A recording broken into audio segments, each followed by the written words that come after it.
Hello दोस्तों, कैसे हैं आप लोग। आई होप आप अच्छे होंगे।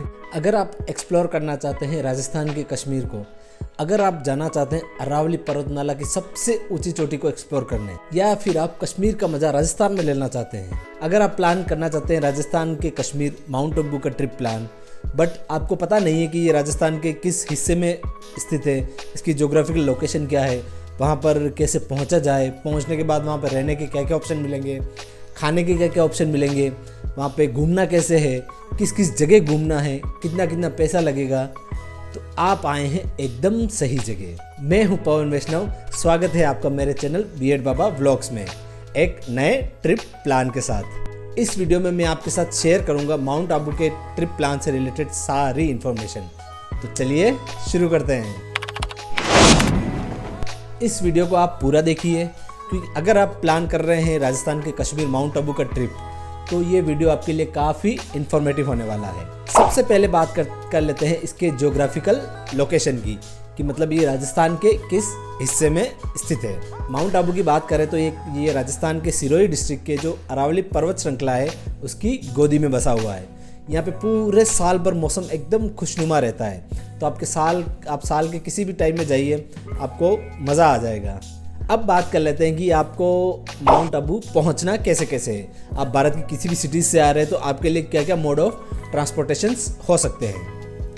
आपके पास रहेंगे 3 option, by flight, by train और बाय बस। सबसे पहले बात कर लेते हैं बाय फ्लाइट की। तो इसका जो नियरेस्ट एयरपोर्ट है वो है उदयपुर। तो आप अगर बाय फ्लाइट आना चाहते हैं तो आपको उदयपुर आना पड़ेगा।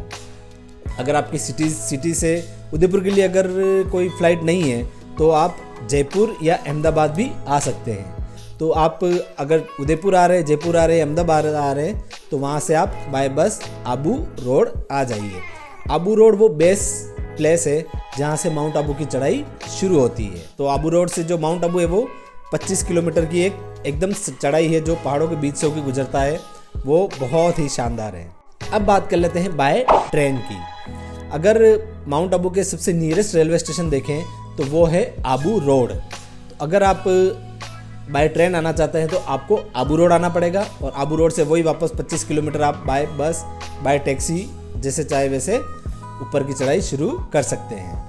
आबू रोड से माउंट आबू के जो बस की किराए की बात करें तो वो अराउंड 100 से 150 रुपये लगेगा, और टैक्सी किराए की बात करें तो 150 से 200 रुपये पर पर्सन लेते हैं वो, और वो आपको माउंट आबू ले जाके छोड़ देंगे।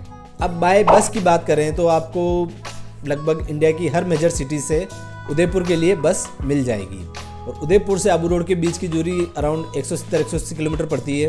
वो आप बाय बस तय कर सकते हैं। आप उदयपुर पहुंच जाइए अपनी सिटी से, और उदयपुर से वापस आबू रोड आ जाइए, और आबू रोड से वो 25 किलोमीटर की चढ़ाई करके पहुंच जाइए माउंट आबू। तो अब आप पहुंच चुके हैं माउंट आबू। अब बात कर लेते हैं कि वहाँ पहुँचने के बाद आपको रहना कहाँ है और आपको खाने पीने के क्या क्या ऑप्शंस मिल जाएंगे। तो दोस्तों बात कर रहे हैं रहने की, तो जो सबसे फेवरेट डेस्टिनेशन है माउंट आबू में वो है नक्की लेक। नक्की लेक के आसपास आपको होटल्स के बहुत सारे ऑप्शंस मिल जाएंगे। अगर आप ठीक ठाक रूम की भी बात करें तो वो आपको अराउंड 1000 से 1500 रुपये के बीच में एक ठीक ठाक रूम आपको मिल जाएगा। इससे महंगे भी मिल जाएंगे, वो आपके बजट के ऊपर डिपेंड करता है कि आप कितना महंगा लेना चाहते हैं, बट नॉमिनल चार्जेस ये 1000 से 1500 रुपये के बीच में आपको रूम मिल जाएगा। अगर दूसरे ऑप्शन की बात करें तो आपको वहाँ पे कुछ धर्मशालाएं भी देखने को मिल जाएगी, तो आप धर्मशाला में चाहें तो धर्मशाला में भी रूम ले सकते हैं। और तीसरे ऑप्शन की बात करें ठहरने की, तो आपको वहाँ पे होम स्टेज भी मिल जाएंगे जिनका रेंट अराउंड 800 से 1000 रुपये रहता है। उसमें वो खाना भी प्रोवाइड करवा देते हैं। अब रहने की बात तो हो गई, अब बात कर लेते हैं खाने पीने की क्या क्या ऑप्शंस मिलेंगे आपको।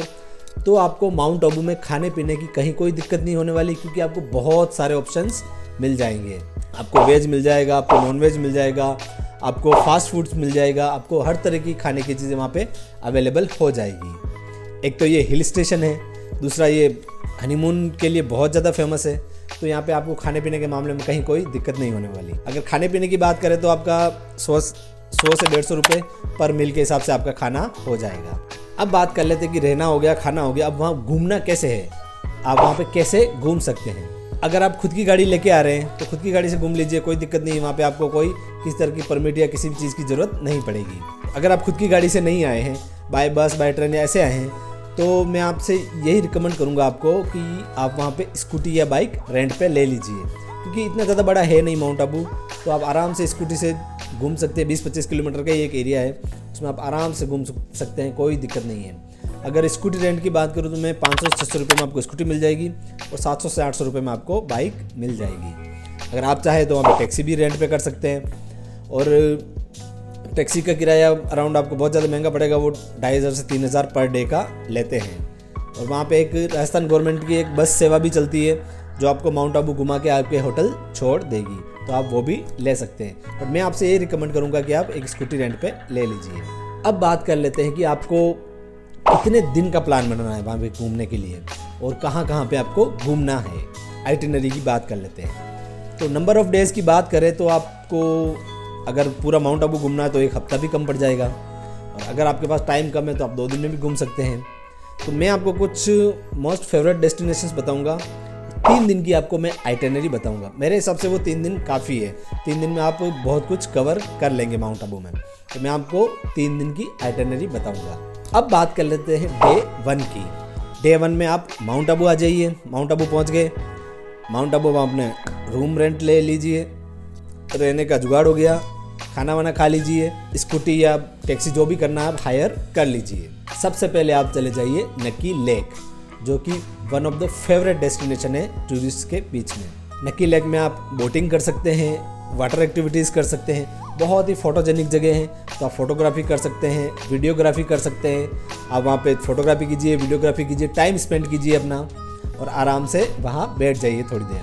नक्की लेक देखकर आप चले जाइए, उसके जस्ट पास में ही थोड़ी सी पहाड़ी पर एक टोड रॉक नाम की जगह है, जहाँ पे एक मेंढक के आकार की वो रॉक रखी हुई है। तो आप वहाँ पे चले, वहाँ से नक्की लेक का बहुत ही शानदार व्यू दिखता है आपको। पूरा माउंट आबू आपकी नज़रों के सामने आपको दिखेगा। थोड़ा वहाँ पे टाइम स्पेंड कीजिए, वहाँ चाय पीजिए, और इस तरह से टाइम स्पेंड करने के बाद वापस आप नीचे आ जाइए और नक्की लेक के पास जो मार्केट है उस मार्केट को एक्सप्लोर कीजिए, खाना खाइए और अपने होटल चले जाइए। इस तरह से आपका डे 1 एंड हो जाएगा। अब बात कर लेते हैं डे 2 की। डे 2 में आप उठिए, फ्रेशन अप होइए, ब्रेकफास्ट कीजिए और घूमने चले जाइए अर्बुदा माता मंदिर। ये वही माता जी हैं जिनके नाम पे आबू पर्वत का नाम पड़ा हुआ है। इनको माउंट आबू की वैष्णो देवी भी कहा जाता है।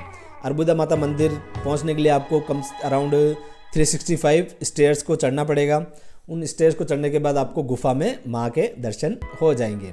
वहाँ से भी शानदार व्यू दिखता है आपको। वहाँ आप जाइए, दर्शन कीजिए, आशीर्वाद लीजिए और थोड़ा टाइम स्पेंड कीजिए। इसके बाद आप चले जाइए हनीमून पॉइंट के लिए। हनीमून पॉइंट भी थोड़ी ऊंचाई पर बना हुआ एक पॉइंट है, जहाँ से आपको अरावली पर्वतमाला का बहुत ही विहंगम दृश्य देखने को मिलता है। बहुत ही शानदार व्यू देखने को मिलेगा।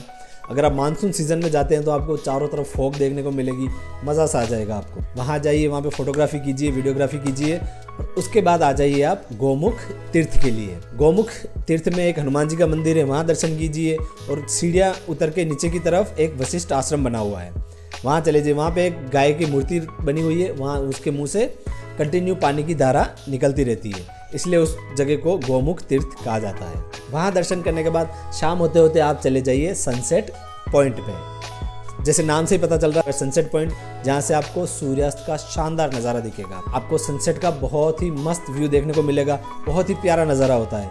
वहाँ बैठिए, टाइम स्पेंड कीजिए, एकदम मन शांत हो जाएगा आपको देख के। और जो सनसेट का जो व्यू होता है वो बहुत ही अल्टीमेट होता है। वहाँ पे फोटोग्राफी कीजिए, टाइम स्पेंड करने के बाद आप वापस नीचे आ जाइए और अपने होटल चले जाइए। इस तरह से आपका डे 2 एंड हो जाएगा।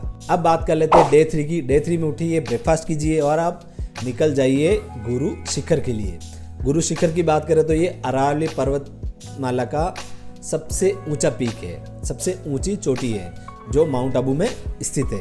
तो आपको वहाँ जाना है। वहाँ भी आपको सीढ़ियाँ चढ़ के जाना पड़ेगा। वहाँ जाने के बाद आपको पूरे माउंट आबू का एकदम शानदार व्यू देखने को, 360 व्यू मान लो, 360 व्यू देखने को मिलेगा। अगर आप मानसून टाइम में जाते हैं तो आपको फॉग मिलेगी अद्भुत वाली। वहाँ पे एक गुफा भी है, गुफा में जाइए आप, जहाँ पे चरण पादुका रखी हुई है विष्णु भगवान की, उसके दर्शन कीजिए और वापस नीचे आ जाइए। नीचे आते हुए एक पूरा मार्केट जैसा बना हुआ है, आप चाहे तो वहाँ पे थोड़ी शॉपिंग भी कर सकते हैं लोकल चीज़ों की। गुरु शिखर पे टाइम स्पेंड करने के बाद आपको जाना है अचलगढ़ फोर्ट के लिए। फोर्ट जाते समय रास्ते में जो नज़ारे दिखेंगे ना आपको झरने मिलेंगे, वहाँ पे एंजॉय कीजिए आप। आपको कुछ एडवेंचरस एक्टिविटीज़ मिलेगी, वो एंजॉय कर सकते हैं आप। इस तरह से एंजॉय करते हुए आप चले जाइए अचलगढ़ फोर्ट। अचलगढ़ फोर्ट थोड़ा जर्जर हो चुका है, बट जिनको हिस्ट्री में इंटरेस्ट है उनके लिए बहुत ही शानदार जगह है वो। अचलगढ़ फोर्ट के पास ही आपको अचलेश्वर महादेव का मंदिर मिलेगा, वहाँ जाइए, वहाँ दर्शन कीजिए और आशीर्वाद लीजिए और वापस आ जाइए नीचे की तरफ देलवाड़ा जैन मंदिर देखने। देलवाड़ा जैन मंदिर वास्तुकला का बहुत ही अद्भुत नमूना है। वहाँ की नक्काशी देखिए आप, कारीगरी देखिए आप, आपको मज़ा आ जाएगा। आप खुद सोचेंगे कि क्यों हमारे मंदिरों को ग्लोरीफाई नहीं किया जाता ताजमहल की तरह, जबकि ताजमहल से कहीं गुना बेस्ट आपको देलवाड़ा जैन मंदिर लगेगा। वहाँ पे इतनी प्यारी नक्काशी की हुई है। इस तरह से आप उनकी कारीगरी को निहारिए, दर्शन कीजिए और आप निकल जाइए अपनी सिटी के लिए। अगर आपका बुकिंग नेक्स्ट डे का है, वापस रिटर्न का, तो आप अपने होटल चले जाइए, नाइट स्टे कीजिए और अगले दिन चले जाइए अपनी सिटी के लिए। अब बात करते हैं कि बेस्ट सीज़न कौन सा रहेगा आपको माउंट आबू में आने का। माउंट आबू एक हिल स्टेशन है, तो आपको साल भर में बहुत ही शानदार मौसम मिलेगा। पूरे साल भर कहीं कोई दिक्कत नहीं होने वाली, तो आप कभी भी आ सकते हैं। गर्मियों के टाइम पे भी आपको मौसम वहाँ पे सुहाना ही मिलेगा। बेस्ट सीज़न की बात करें तो कौन सा होगा, जब आपको छुट्टियाँ मिलती है। जब भी आपको छुट्टियाँ मिली तो वही बेस्ट सीज़न है, तो आप चले जाइए। अब बात कर लेते हैं बजट की। दोस्तों, अगर बजट की बात करें, अगर आप 3 दिन का प्लान करते हैं, आप एवरेज होटल में रुकते हैं और खाने पीने का भी नॉमिनल स्पेंड करते हैं, तो आपका अराउंड 7 से 8 हज़ार रुपये खर्चा हो जाएगा पर पर्सन का। बाकी इससे ज़्यादा खर्चा आपके ऊपर, खुद के ऊपर डिपेंड करता है कि आप कौन सी होटल में रुकेंगे, किस तरह का खाना खाएंगे, एडवेंचरस एक्टिविटी क्या क्या करेंगे, सारा उस पर डिपेंड करता है। बाकी अगर नॉमिनल आप खर्चा करते हैं, नॉमिनल होटल में रुकते हैं, तो आपका अराउंड 7 से 8 हज़ार रुपये में पर पर्सन का हो जाएगा 3 दिन के लिए आराम से। तो दोस्तों, ये था माउंट आबू का ट्रिप प्लान। अगर आपको कोई भी क्वेश्चन हो इससे रिलेटेड तो आप मुझे कमेंट में पूछ सकते हैं। अगर आपकी कोई भी क्वेरी हो तो कमेंट में डाल दीजिए, मैं आपको हाथों हाथ रिप्लाई करूंगा। अगर आपको ये वीडियो ज़रा सा भी इन्फॉर्मेटिव लगा हो तो एक लाइक कर दीजिए। अगर आपका कोई फैमिली या फ्रेंड माउंट आबू ट्रिप का प्लान बना रहा है तो उसके साथ ये वीडियो शेयर कर दीजिए, क्योंकि आपके लिए नहीं तो उनके लिए तो इन्फॉर्मेटिव ज़रूर होगा। तो चलिए दोस्तों, मिलते हैं किसी अगले वीडियो पे। तब तक के लिए जय हिंद, हर हर महादेव।